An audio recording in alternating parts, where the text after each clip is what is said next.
Introduction to properties of proportion. Geometric mean. In this math tutorial, you will learn 1. What are the properties of proportion? 2. How do we use the properties of proportion to solve problems easier? 3. How do we calculate the nth proportional in a set of numbers participating in a proportion? 4. What is geometric mean? Where does it differ from the arithmetic mean?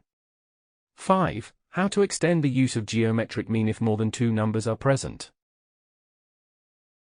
Introduction. In the previous tutorial, we introduced and discussed proportion as a structure containing two or more equal ratios and its types. Now we will look in more detail at the properties of proportion with the focus on direct proportion as the main type of proportion. This is because the inverse proportion is based on the direct proportion, we simply invert down the second ratio.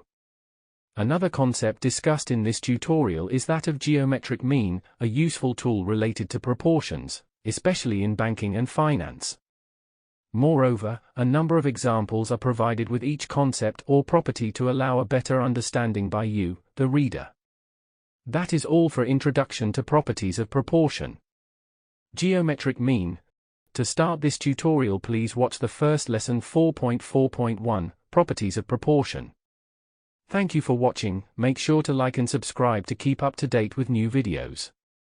For more information, calculators, and tutorials, please visit www.icalculator.info.